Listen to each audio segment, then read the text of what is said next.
Granit Xhaka diperkirakan akan memainkan pertandingan terakhirnya sebagai pemain Arsenal pada hari Minggu, kemudian dia akan menyelesaikan kepindahan permanennya ke Bayer Leverkusen. Detail akhir akan diselesaikan minggu depan, tetapi kesepakatan hampir disetujui seperti yang diungkapkan 2 minggu lalu. Mo Salah tidak akan meninggalkan Liverpool. Jurgen Klopp menegaskan, Mo senang berada di sini di Liverpool. Jika seorang pemain datang kepada saya dan berkata, kami tidak lolos ke Champions League, saya harus pergi, saya akan mengantarnya ke klub lain. Tidak demikian halnya dengan Mo Salah, tidak sama sekali. Marco Asensio hampir meninggalkan Real Madrid sebagai agen bebas. Tidak ada kesepakatan atas kesepakatan baru. Asensio telah menolak tawaran kesepakatan baru terakhir. PSG telah mengadakan pembicaraan untuk menandatangani Marco Asensio. Agennya Jorge Mendes memiliki hubungan baik dengan Luis Campos.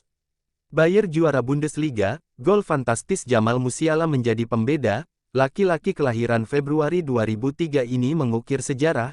Ini gelar Bundesliga yang ke-33 untuk FC Bayer, kali ke-11 berturut-turut, yang pertama di bawah Thomas Tuchel sebagai pelatih kepala.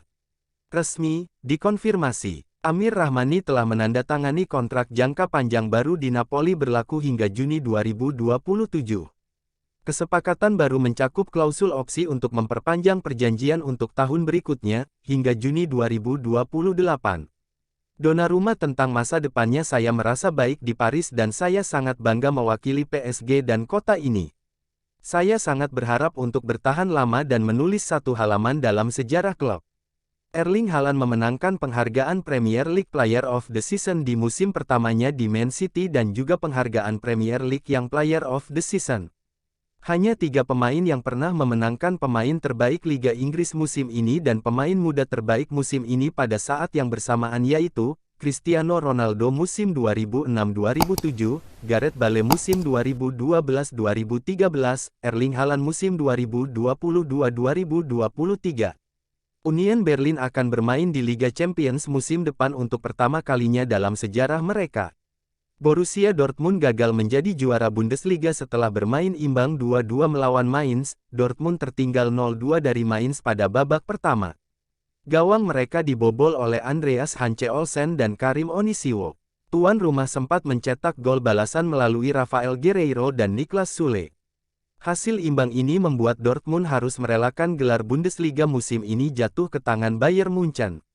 Bayern Munchen berhasil meraih gelar juara Bundesliga usai mengalahkan FC Köln 2-1. Gol-gol pasukan Thomas Tuchel dicetak oleh Kingsley Coman dan Jamal Musiala. Sementara, gol hiburan untuk Köln dicetak Dejan Ljubicic. Hasil ini cukup untuk membawa Bayern meraih trofi Bundesliga. Bayern finish di posisi teratas dengan 71 poin. Real Madrid berhasil mengalahkan Sevilla 2-1, Rodrigo menjadi bintang kemenangan El Real lewat 2 gol yang ia ciptakan. Gol Sevilla sementara dicetak Bryan Gil. Inter Milan mengalahkan Atalanta 3-2, Inter unggul 2-0 dengan cepat lewat Romelu Lukaku menit 1 dan Nicolo Barella menit 3. Atalanta coba mengejar melalui gol Mario Pasalic, tapi Inter kembali menjauh dengan gol Lautaro Martinez. Atalanta kembali menipiskan selisih skor lewat gol bunuh diri kiper Andre Onana. Inter memastikan diri finish di 4 besar dan lolos ke Liga Champions musim depan. Oke, sekian itu saja. Subscribe Broda.